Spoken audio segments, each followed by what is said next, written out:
Olá, amigos, sejam todos muito bem-vindos ao nosso estudo das obras de André Luiz. Estamos aqui no início do estudo do livro Obreiros da Vida Eterna, na psicografia do Chico Xavier. Estamos hoje continuando o capítulo 1, que é Convite ao Bem. Fizemos a parte 1 na semana passada e vamos agora fazer a parte 2. Não é isso, Thelma? Tudo bem? Tudo bem, é isso mesmo. Nós vamos, então, dar continuidade, né, ao mesmo capítulo, capítulo 1, Convite ao Bem, e vamos, antes de começarmos a Márcia começar a ler, nós vamos comentar um pouquinho do que foi visto lá nessa primeira parte, né? A gente percebeu ali que o André Luiz está numa pequena equipe participando, se preparando, né, para estar num trabalho de grande importância aqui na crosta terrestre, onde eles vão ajudar as 5 pessoas que estão próximas à desencarnação. E antes deles estarem aqui nesse auxílio, eles estão participando de uma palestra lá com o orientador Metelo, né? Agora esqueci o primeiro nome dele.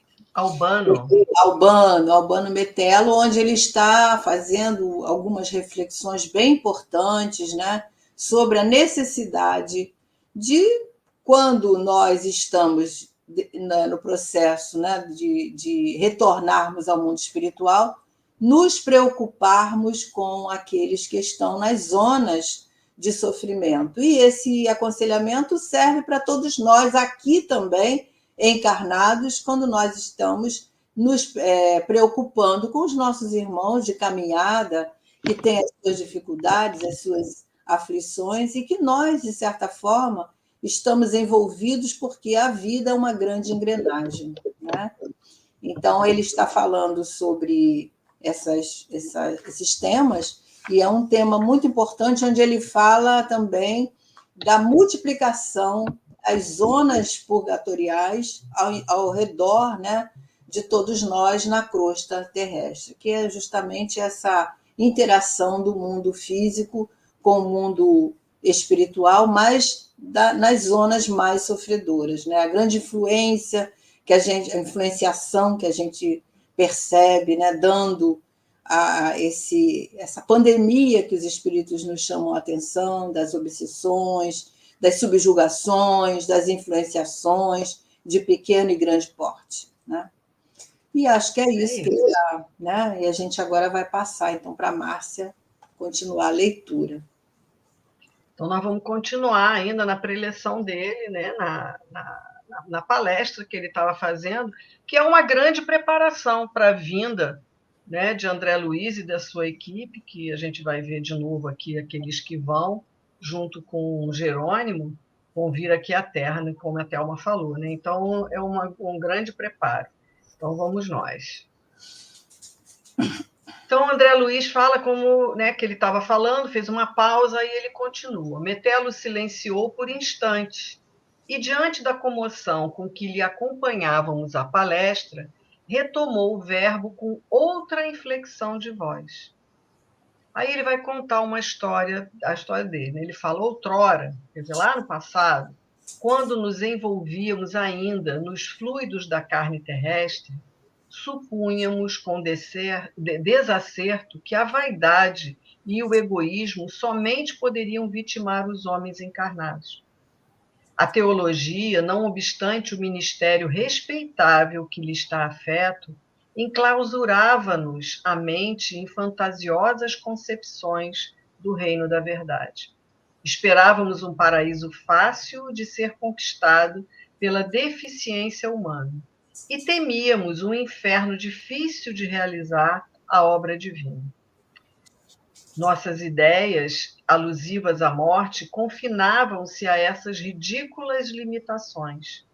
Hoje, porém, sabemos que, depois do túmulo, há simplesmente continuação da vida.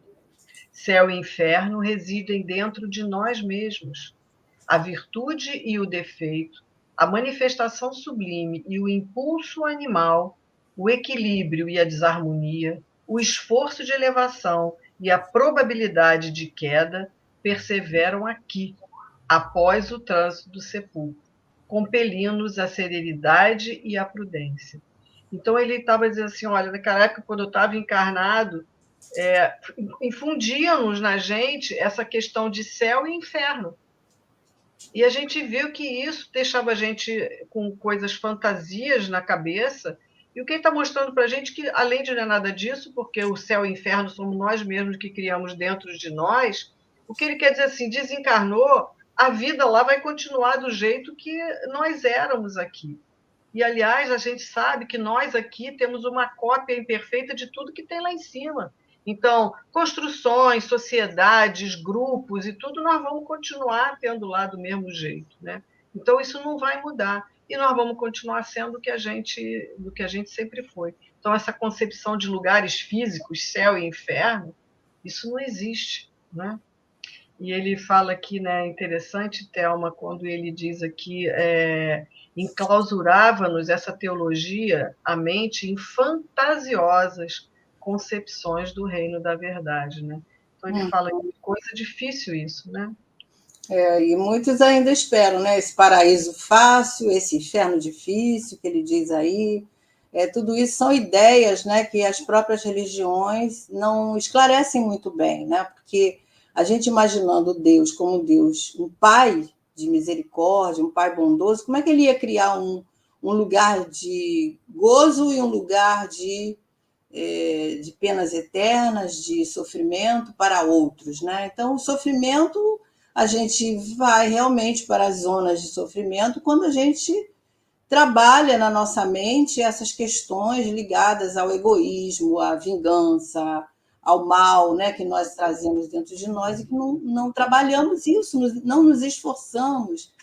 Agora, eu achei interessante também essa colocação que ele diz aqui logo no início, né, que quando ele estava encarnado, ele pensava com desacerto, né, que a vaidade e o egoísmo era só para entre nós encarnados. Você vê que a gente leva isso para o mundo espiritual, né? O próprio desejo de nos aprimorarmos e irmos para um mundo bom, feliz, trabalharmos e exercermos tarefas, esquecendo dos irmãos que sofrem, é um egoísmo, né? E a gente vê nas obras de André Luiz que eles estão sempre preocupados com isso. Lá nos Mensageiros a gente vê isso no nosso lar, sempre preocupados nessas equipes que vão atender aqueles que sofrem, né? Então, é um trabalho de sempre. E a gente pensa, Thelma, quando ele diz aqui que essas ideias alusivas à morte confinavam-se a essas ridículas limitações, limitam tanto a gente. E ele fala aqui que virtude e defeito, impulso animal, equilíbrio e desarmonia, isso vai continuar lá. E a gente tem, às vezes, a sensação de que muitas pessoas, quando um ente querido desencarna, acha que, mesmo que ele não tenha sido. Ele vira um santo. E aí, às vezes, a gente tem um hábito até de determinados momentos pedir ajuda, não que eles não possam nos ajudar, não, porque muitos podem, mas muitos não têm condições. Não é porque desencarnou, tinha toda uma vida de dificuldade aqui, às vezes até em questões morais, não vai lá para cima e não vai mudar de uma hora para outra, porque nós continuamos vítimas de nós mesmos, né?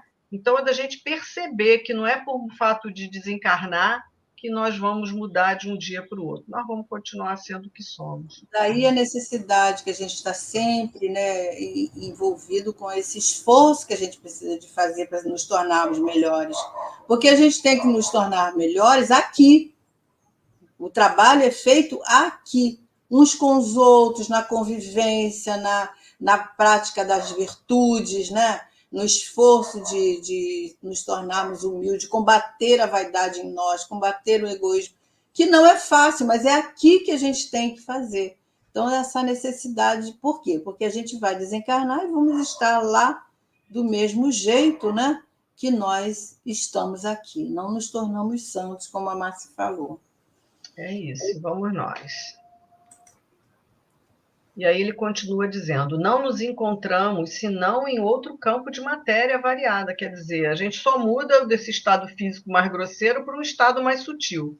noutros domínios vibratórios do próprio planeta, em cuja crosta tivemos experiências quase inumeráveis. Quantas vezes já fomos e voltamos, né? Como não equilibrar, portanto, o coração no exercício efetivo da solidariedade? Logicamente, não exortamos ninguém a novos mergulhos no lodo antigo. Não desejamos que os companheiros previdentes regressem à posição de filhos pródigos, distanciados voluntariamente do Eterno Pai. Nem pretendemos interromper a marcha laboriosa dos servidores de boa vontade a caminho dos cimos da vida. Apelamos tão só no sentido de cooperardes nos trabalhos de socorro às esferas escuras. Sois livres e dispondes de tempo no desempenho dos deveres nobilitantes a que fostes chamados em nossa colônia espiritual. Então ele está aqui, né, Thelma, chamando, olha, vocês são livres, têm um livre-arbítrio, podem ir, podem ajudar, podem não ir, mas de olhar, ele não está pedindo que ninguém volte atrás a ser o que era, se você já, né, o filho pródigo foi aquele que, né, dilapidou toda aquela herança, tudo aquilo deixado pelo pai, de ensinamentos e tudo, não é disso que ele está pedindo, né? Então, ele quer, pelo contrário, que a gente continue ligado ao Eterno Pai, mas servindo. Né? É um sentimento de solidariedade, né, com aqueles que é o mesmo trabalho nosso aqui, né, que nós estamos sempre buscando estarmos fazendo bem, estarmos atendendo aqueles que chegam para nós necessitados ou que não cheguem, mas que nós possamos ir até eles. Então esse trabalho ele continua no mundo espiritual, né? A gente vai continuar nesse atendimento, nessa preocupação, porque isso é, como ele diz aqui, o coração no exercício efetivo dessa solidariedade que deve ser implantada no nosso coração, né? Porque foi isso que Jesus veio ensinar, a lei de amor, né? Bom, e aí ele continua. Nada mais razoável que o proveito da oportunidade no planejamento da ascese, quer dizer, da evolução, do crescimento. Entretanto, na qualidade de velho cooperador das tarefas de auxílio, ousamos rogar vosso interesse generalizado pelos que erram no vale da sombra e da morte, aguardando a esmola possível de vosso tempo, em favor dos nossos semelhantes, defrontados agora por situações menos felizes, não em virtude dos desígnios divinos, mas em razão da imprevidência deles mesmos. Contudo, qual de nós não foi invigilante algum dia? Aí ele faz uma pausa mais longa e continua. De nossos amigos encarnados não podemos esperar, por enquanto, concurso maior e mais eficiente nesse sentido. Presos nas grades sensoriais, progridem lentamente na aprendizagem das leis que regem a matéria e a energia. Então, ele continua aqui o apelo, né, Thelma, de que para ajudar todos esses, sendo encarnados ou desencarnados, que estão presos ainda no Vale da Sombra e da Morte. Porque ele fala, quem de nós já não errou? Quem de nós já não teve, né? Ainda tem muito que caminhar para sair desse contexto. Né? Verdade. E nós temos que nos preocupar sempre, né, com os nossos irmãos que estão a caminho como nós, uns mais à frente, outros mais. Quantas vezes, né, quantos séculos estivemos também nesse processo, né? E hoje já estamos melhorzinhos, mas isso não quer dizer que a gente vai estar dessa forma no mundo espiritual, isso, né, vai depender de nós. Como ele falou aí, o inferno e o céu são estados de consciência. Como nós estaremos? A gente não sabe, né? E essa coisa, né? É isso que eles sempre colocam para gente. Aquele que está só um pouquinho mais, que dê a mão para aquele que não, que, né? Ajuda aquele um pouquinho só, mas quem está um pouquinho à frente tem que ajudar quem está. E às vezes, Márcia, a gente pensa que está muito à frente, aqueles que estão mais atrás estão mais à frente do que nós, né? Porque a gente está falando aqui no sentido moral, né? Não de é? conhecimento só, Não é né? de conhecimento, sentido moral, justamente. Aquele que às vezes a gente pensa que é um ser que não é evoluído, que não tem nem conhecimento que nós estamos abordando essa questão. mas a evolução moral dele, às vezes, está mais à frente, ele está apenas numa posição diferente, inferior à nossa, mas moralmente, às vezes, mais à frente, né? E é isso, né? Porque assim, o tempo todo estão fazendo isso conosco. O tempo todo tem alguém que está dando mão para a gente, para que a gente possa crescer. Então, que a gente possa também fazer também para aquele que precisa de nós, né? Isso mesmo. Então, quando convidados, ele continua falando, quando convidados a visitar nossos círculos de edificação, fora da instrumentalidade fisiológica, regressam ao corpo assombrados pelas visões rápidas que lhes foi possível arquivar e, em transmitindo suas lembranças aos contemporâneos, operam a coloração da água simples e pura da verdade com os seus pontos de vista e predileções pessoais no terreno da ciência, da filosofia e da religião. Então, ele está falando de nós encarnados. Lembra que ele falou no parágrafo anterior que nós ainda estamos muito devagarinhos, e ele fala assim, quando convida a gente em desdobramento, durante o sono, para levar para visitar as regiões lá de cima, a gente tem uns pontos de vista, tanto que está aqui entre aspas, de uma forma, do jeito que a gente consegue ver em função daquilo que a gente tem dentro de nós e do jeito que nós fomos criados, né, em função da ciência, da filosofia e da religião. Aí ele vai dar alguns exemplos. Bernardin de Saint-Pierre, o romancista trazido por amigos a regiões vizinhas da crosta planetária, volta ao seu meio de ação e traça aspectos que asseverou pertencer ao planeta Vênus. Quer dizer, ele estava achando que estava vendo outro planeta, mas ele estava vendo o mundo espiritual, não estava vendo outro planeta, né? Aqui é Huygens, eu não sei se é assim que pronuncia, o astrônomo, recebe mentalmente algum noticiário de nossas esferas de luta e ensaia teorias referentes à vida em outros mundos, afirmando que os processos biológicos nos orbes distantes são absolutamente análogos aos da crosta da Terra. Quer dizer, ele estava vendo tudo que acontecia aqui acontecia lá, né? Teresa d'Ávila, religiosa santificada, transporta-se à paisagem de nosso plano, onde se lamentam almas sofredoras. E quando ela volta ao corpo carnal, descrevendo o inferno para os seus ouvintes e leitores, quer dizer, ela era uma religiosa, católica, fervorosa, quando ela vê esse sofrimento, ela acha que ela está vendo a visão do inferno, que foi aquilo que ela aprendeu. Né? Uhum. Então, ele diz que essa nossa visão ela é de acordo com aquilo que está dentro de nós, conforme os nossos conhecimentos, a nossa interpretação, né? Isso mesmo. Bem interessante, né? Ele vai continuando, aí ele vai falar de Swedenborg, né?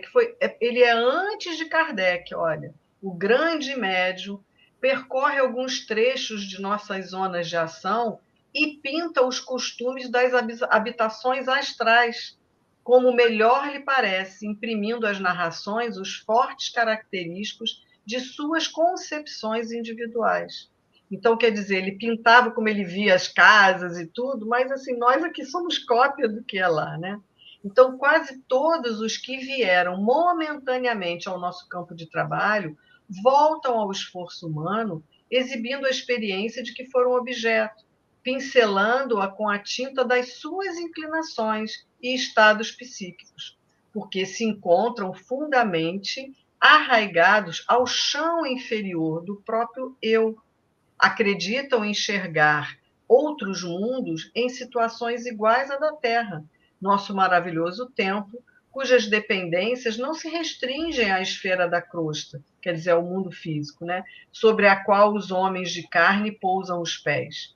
A Terra é também nossa grande mãe, cujos braços acolhedores se estendem pelo espaço além, ofertando-nos outros campos de aprimoramento e redenção. Quer dizer, como a Thelma a gente já falou lá no anterior, como ela falou, nós temos várias camadas, mas estamos todos dentro do plano da Terra. Só que aqui nós estamos no plano mais físico, e eles, quando vão ver esses outros planos mais astrais, mas que vão ver construções, pessoas, sociedades, vão ver tudo, né? E é interessante que a gente visualiza o mundo espiritual de acordo com o nosso estado psíquico, né? Nós entendemos o que estamos vendo de acordo com o nosso estado psíquico. Então, por isso, eles visualizam mais ou menos de acordo com os valores que eles ainda estão presos, né? Estão acreditando, vivenciando e tudo mais. Ele fala aqui, né, que nós estamos arraigados ao chão inferior do nosso próprio eu. Então, a gente vai ter uma visãozinha bem limitada. E aí você vê a diferença do André Luiz lá no início do capítulo, ele descrevendo toda aquela beleza, né? Que a gente tem que se esforçar para poder acompanhar o que ele está descrevendo. Olha a diferença, né? Porque ele já está em outra dimensão, ele já está mergulhando nesse outro cenário que é oferecido para ele. E nós estamos ainda aí, a gente se desprende toda noite, né, Márcia?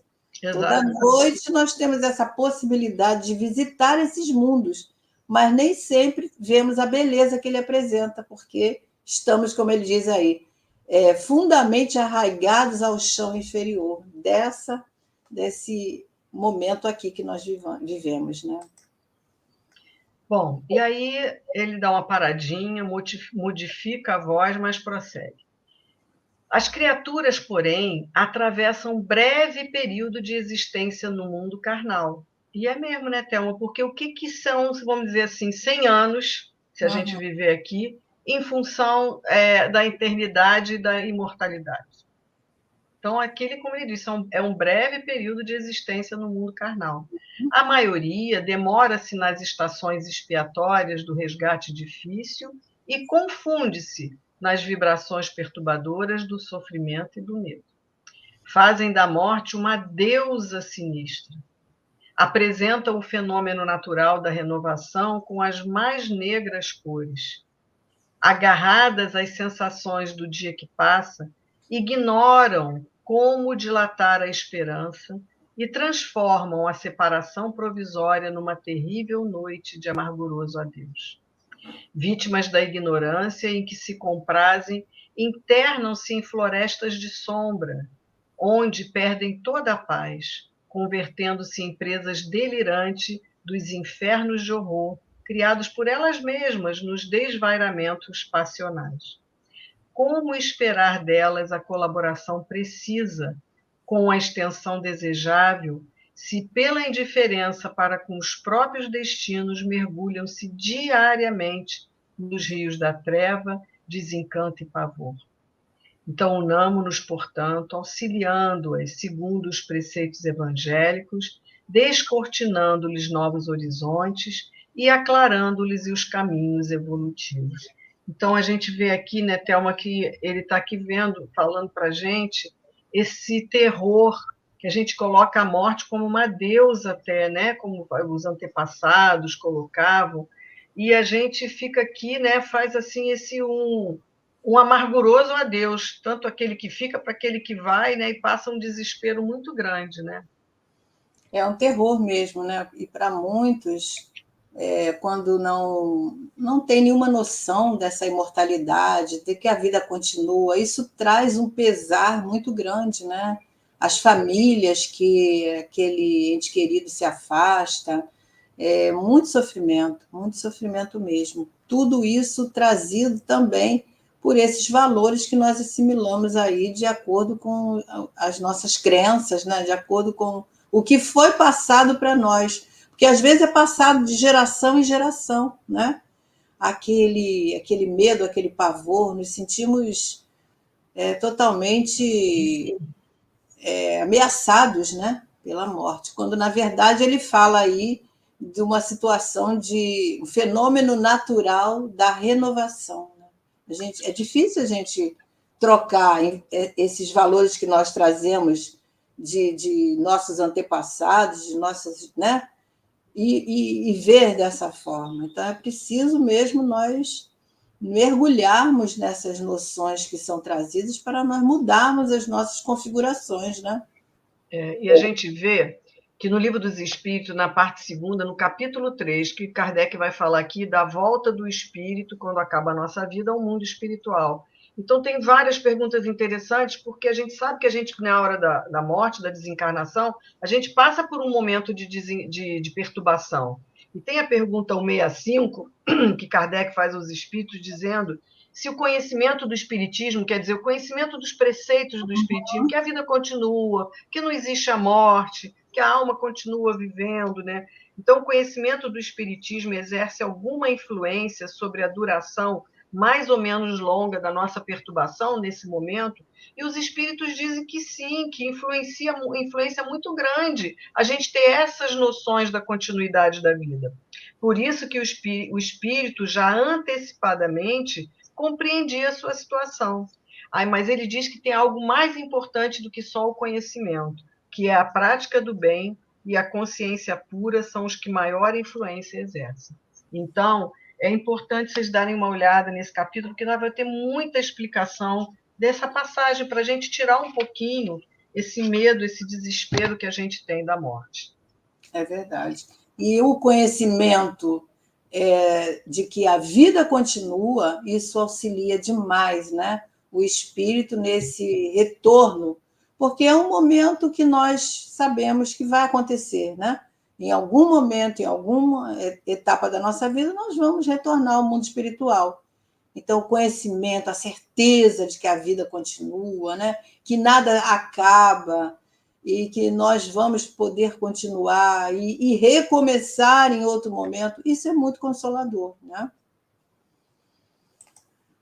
Bom, e aí ele fala de olhos, ele fala que André Luiz vai nos dizer, né? De olhos fulgurantes e neblinados de lágrimas, pela evocação talvez de quadros de esferas sombrias que não nos eram dado conhecer, Metelo manteve-se longos instantes em silêncio, voltando a dizer em tom de súplica: recordemos o Divino Mestre e não desdenhemos a honra de servir, não de acordo com os nossos caprichos pessoais, porém de conformidade com os seus desígnios e suas leis. Campos imensuráveis de trabalho aguardam-nos, a cooperação fraterna e a semeadura do bem produzirá nossa felicidade sem fim. Falou comovedoramente por mais alguns minutos e em seguida invocou as forças divinas, arrancando-nos lágrimas de intraduzível alegria. Raios de claridade azul brilhante choveram no recinto, proporcionando-nos a resposta do plano superior.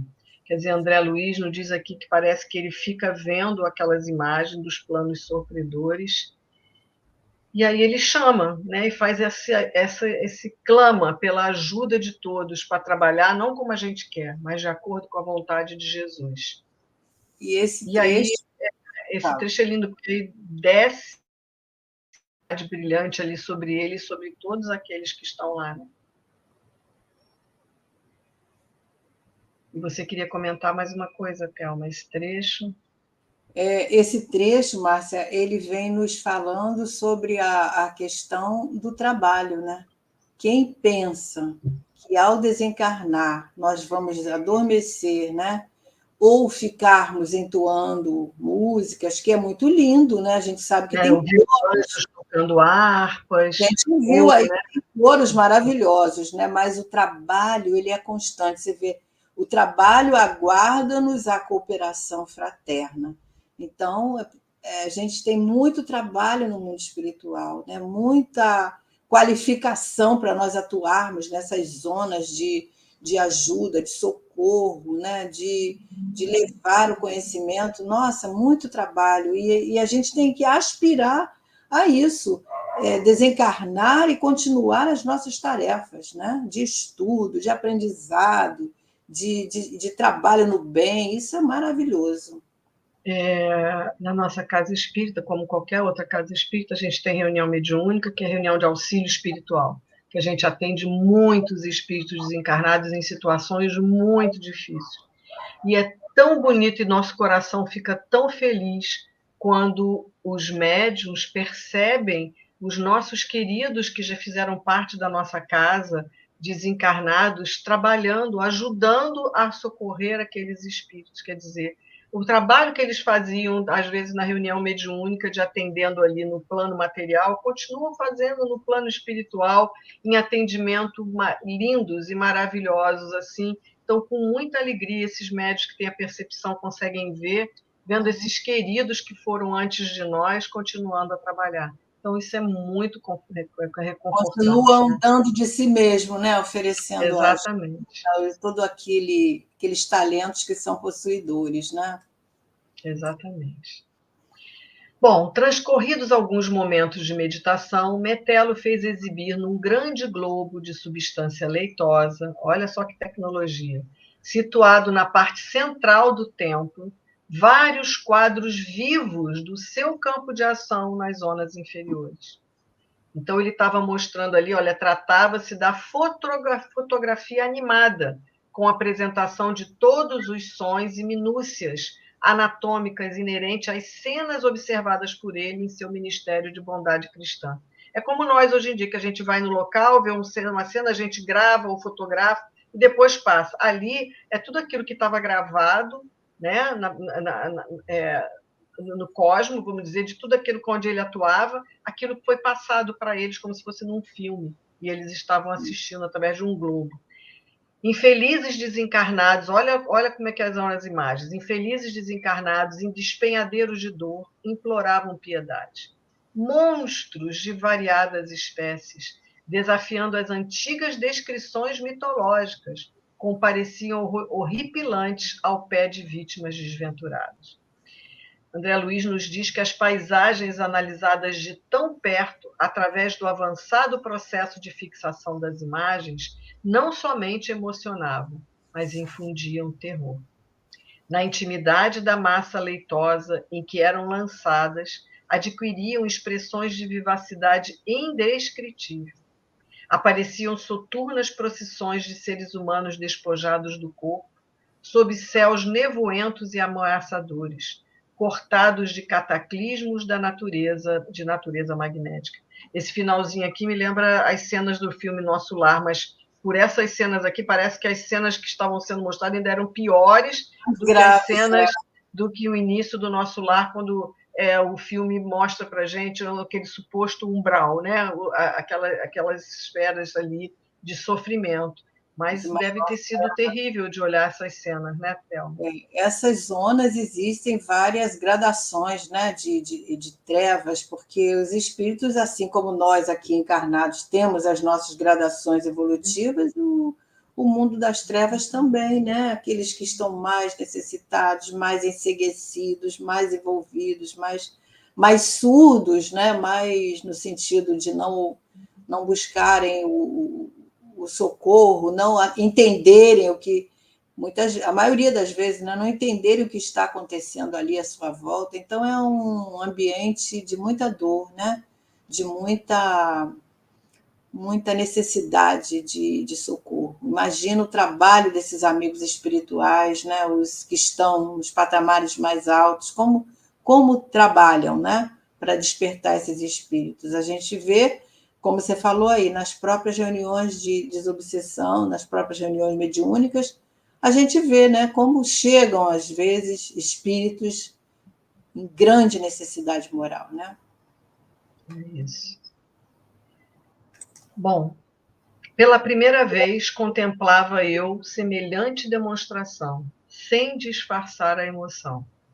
Para onde se dirigiam aquelas fileiras imensas de espíritos sofredores? Como se sustentariam os ajuntamentos de almas desalentadas e semi-inconscientes que me era dado divisar ali, ante os meus olhos tomados de assombro, atoladas em poços escuros de lama e padecimento? André Luiz pensando, né? Mas em dado instante, a voz do instrutor quebrou o silêncio, diante de um quadro extremamente doloroso, e ele exclamou em voz firme: muitos de vós sabeis que tenho nesses centros expiatórios os que me foram pais, bem amados na derradeira experiência vivida na carne, prisioneiros ainda de torturantes recordações. No entanto, crede, não nos move qualquer propósito egoístico nas tarefas de auxílio, porque temos aprendido com o Senhor que a nossa família se encontra em toda parte. Bom, André Luiz tem um monte de questionamentos, né? Para onde estão, né? Como é que ficam essas pessoas? E ele faz aqui uma revelação, né? O Metelo, que os pais dele estão ali, né? mas não é por causa deles que especificamente que ele está indo. Na verdade, ele consegue já perceber que nós fazemos parte de uma família universal, né? Seja de encarnados ou desencarnados. Como aquela passagem de Jesus, né? Quem são minha mãe, quem são meus irmãos? É toda a humanidade, né? Porque a nossa solidariedade um dia vai nos fazer entender dessa forma, né? Todos nós estamos envolvidos na mesma família, né? Isso. Bom, e aí André Luiz fala de novo. Observei que ninguém ousou voltar-se para Metelo em seu testemunho de humildade. Comovidíssimo por minha vez, ante a demonstração de entendimento evangélico a que assistia, notei o olhar expressivo que o assistente Jerônimo me endereçou ao término do noticiário animado e sonoro, e procurei alijar de mim mesmo a preocupação de algo saber acerca do drama particular do orientador, anulando meus inferiores impulsos de mera curiosidade. Fim dos trabalhos, que ocuparam pouco mais de 2 horas, inclusive a palestra instrutiva, vários grupos eram apresentados ao instrutor, por um dos dirigentes do templo. Tive a impressão de que a Assembleia, em sua feição quase integral, era constituída de legítimos interessados nos trabalhos espontâneos de ajuda ao próximo. Pelas saudações e pelas frases de que se faziam acompanhar, percebi que se aglomeravam no recinto grandes e pequenos conjuntos de servidores em diversas missões, com objetivos múltiplos. Interessante, né? Acaba ali, e aí eles vão falar com eles, né? Cada grupo vai se chegar ao Metelo para, né, agradecer por tudo e cada um dizer a que veio ali, né? Por que está ali, o que vão fazer, né? Isso mesmo. Então, consagravam-se alguns ao amparo de crime. Olha só, ele vai falar dos grupos todos que tinham ali, que cada um ia fazer, né? Alguns iam ter ao amparo a criminosos desencarnados. Outros ao socorro de mães aflitas, colhidas inesperadamente pelas renovações da morte. Outros ainda interessavam-se pelos ateus, pelas consciências encarceradas no remorso, pelos enfermos na carne, pelos agonizantes na crosta, pelos dementes sem corpo físico, pelas crianças em dificuldades no plano invisível aos homens, pelas almas desanimadas e tristes, pelos desequilibrados de todos os matizes, pelos missionários perdidos ou desviados, pelas entidades ungidas às vísceras cadavéricas, pelos trabalhadores da natureza, necessitados de inspiração e carinho. Então, para todos, o Metelo possuía uma sentença generosa de estímulo e admiração. Então, ele está falando que são diversos grupos para atender os mais diversos casos, né, Thelma? E aí a gente tem a certeza, né, que é dito isso por muitas vezes, por muitos espíritos amigos, que não existe ninguém desamparado no mundo espiritual, né? Então, se aglomeram pelas afinidades, pela sintonia, pelos desejos, pelos objetivos, pelas dores, pelos sofrimentos, se unem, mas também tem aqueles companheiros que estão ali atraídos, né, pela dor, como diz aí, né, dos criminosos, as mães aflitas. Olha só, até os ateus que a gente pensa, né, que as pessoas não creem em nada, eles podem desencarnar pensando que acabou, no entanto, estão sendo acompanhados, né? Isso é um grande consolo, né, para todos nós, crianças em dificuldades, e, enfim, todos até... nós, diga. Não, e até pelos encarnados, quando ele fala pelos enfermos na carne, quer dizer, eles não estão ajudando só desencarnados, eles estão ajudando os encarnados e desencarnados. Então, são grupos variados que vão ajudar a muitos, né? Isso mesmo, muito lindo o trabalho de assistência espiritual. Bom, chegada a nossa vez, André Luiz completa, Jerônimo nos apresentou gentilmente. Metelo, temos aqui 3 companheiros que me seguirão agora em missão de socorro. E aí ele fala, muito bem, que o divino servidor os inspire. E aí ele abraçou-no, né, com simplicidade e perguntou, partem com obrigação especializada? E aí Jerônimo diz que sim, devemos atender nos próximos 30 dias a 5 dedicados colaboradores nossos, prestes a desencarnar na crosta. Trabalharam fiéis à causa do bem e as nossas autoridades encarregaram-nos de atender-lhes aos casos pessoais.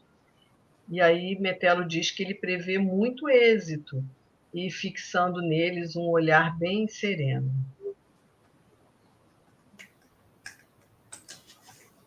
Então, revelando espontânea alegria pelas palavras ouvidas, Jerônimo acrescentou delicado: confio na dedicação dos meus companheiros. Seguem comigo um ex-padre católico, uma enfermeira e um médico, que é o André Luiz, né? Seremos 4 servos em ação ativa. Compreendo, aduziu o instrutor. E aí Jerônimo fala: vamos com autorização para efetuar experiências, estudos e auxílios eventuais de conformidade com as circunstâncias, em vista do caráter de nosso trabalho, que nos prodigalizará ensejo a diferentes observações. Então, ele está explicando para ele aqui, né, quem é que vai e o que, que eles vão fazer, né, Thelma? A tarefa da equipe, né? Isso. Então, aqui para finalizar, enviou-nos Metelo reconfortante sorriso de otimismo e confiança, cumprimentou-nos individualmente e, depois de abraçar o nosso diretor com intimidade, exclamou: que o Mestre os ilumine e conduza. Eram as palavras de despedida. Outro grupo socorrista aproximou-se dele e retiramo-nos do Templo da Paz, repletos do pensamento salutar de servir aos semelhantes em nome de Deus. Lá fora, a noite de maravilhas era bem uma festa silenciosa, em que o aroma das flores convidava para o banquete celeste da luz. Então, aqui foram abençoados, encorajados, todos aqueles grupos estão ali, não só, né, comovidos diante de tanto sofrimento, aqueles que pudessem ainda não estar tão convictos das suas missões, depois de tudo aquilo ali que foi visto, né, Thelma, não tinha mais como dizer não vou, ou estou em dúvida, ou estou apreensivo, né? Porque ao mesmo tempo que viram todos esses cenários, viram por toda a luz que se foi projetada ali, todo o auxílio que eles teriam da espiritualidade maior e de Jesus. Não é? É um trabalho de grande monta, né? Porque não é nada fácil, né? A gente sabe que exige muito conhecimento, exige muita dedicação, mas eles teriam toda essa assistência, né? E isso vai ser oferecido a todos nós, né? Quando nós estivermos desanimados diante desse fortalecimento que eles vão receber aí ao longo desses atendimentos, desses estudos que eles estarão fazendo aqui, né? A gente fica maravilhado com uma tarefa, né? Tão grandiosa, mas ao mesmo tempo de tão grandes ensinamentos para todos nós. E chegamos assim ao final da nosso capítulo de hoje, né? E agradecendo a vocês, né, pela presença, esperamos que vocês estejam animados a continuar aqui o nosso estudo e que possamos estar juntos na semana que vem, dando continuidade, iniciaremos o capítulo 2. Até lá, né, Thelma? Até lá, estejam conosco e que nós possamos estar animados, como a Márcia falou, buscando aí entender todo esse trabalho maravilhoso que André vem nos concitando a participar também, né? De alguma forma, nós estaremos participando. Então, até lá, se Deus quiser, um grande abraço a todos, fiquem com Deus. Fiquem com Deus.